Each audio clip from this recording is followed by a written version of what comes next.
জবরদস্ত। ও বলছে পেছনে সোফা ঘুমি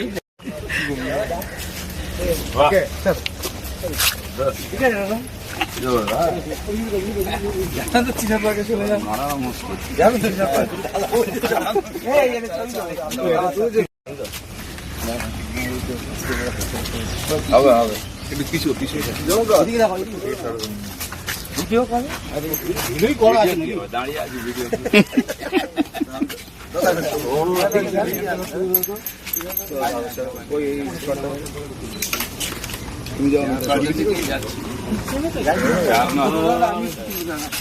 आज सबसे बड़ी बात है कि कई दिनों से वितर्क में था ये एयरपोर्ट के अंदर में कुछ मस्जिद उसको अब खोला जाएगा, ये निर्देश आया। ऐसे बंगाल में बहुत जगह ऐसा धर्म स्थान बनाया गया है, मंदिर भी है, मस्जिद भी है।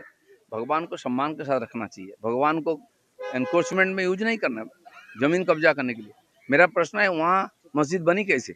आज तो निकलना पड़ेगा, गैर कानूनी है, लेकिन बनने दिया किन लोगों ने? जिन्होंने बनाया है वो अपना अपना हटा ले। सब जगह से दुकान घर, बहुत जगह मंदिर कहीं कहीं बना देते हैं, रास्ता में बाधा आ जाता है। भगवान को इस प्रकार यूज नहीं करना चाहिए, भगवान का गरिमा को नष्ट नहीं करना चाहिए।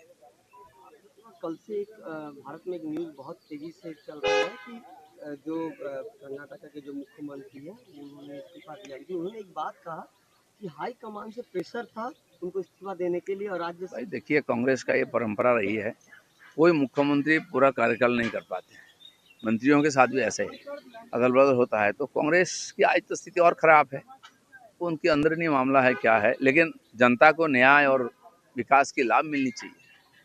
काफी कंप्लेंट किए हैं ओम बिरला के पास, स्पीकर के पास, माननीय स्पीकर के पास कि जो कल्याण बनर्जी उनको आप सब जो कहे हैं कुछ गलत बात कहें। देखिए, ये बीमारी तो टीएमसी में था ही, आज ऊपर तक पहुंच गया है, सर पर चढ़ गया है।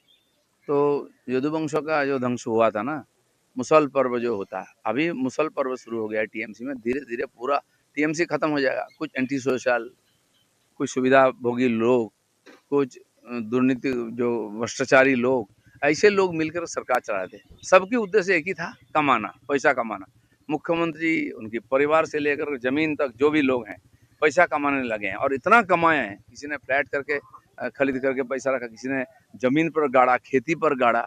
तो सोच सकते हैं कितने पैसा इनके पास है। अरे धन गरीब जनता की धन है, केंद्र सरकार का, राज्य सरकार का योजनाओं का लूटा हुआ धन है। तो जनता के पास धन आना जाना चाहिए, और जो दुरुपयोग किया है उसको कानून के सामने आना चाहिए।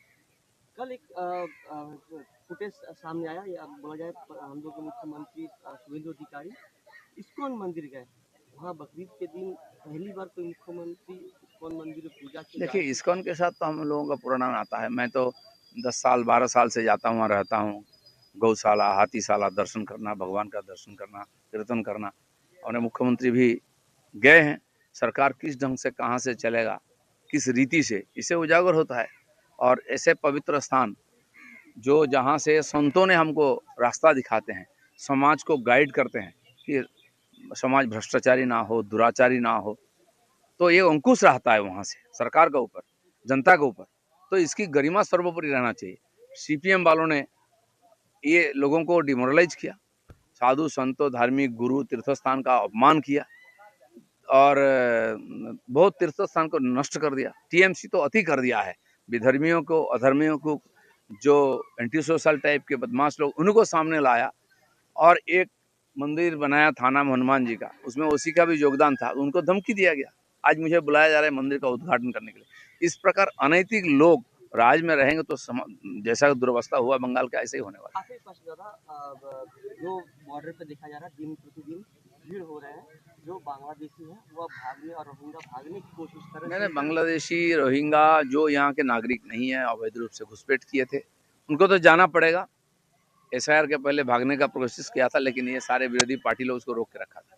आज उनको पता चल गया कि अच्छे से निकल जाएं, नहीं तो बहुत नसीब में दुर्दिन, दुर्वस्था आएगा, खराब दिन देखना पड़ेगा।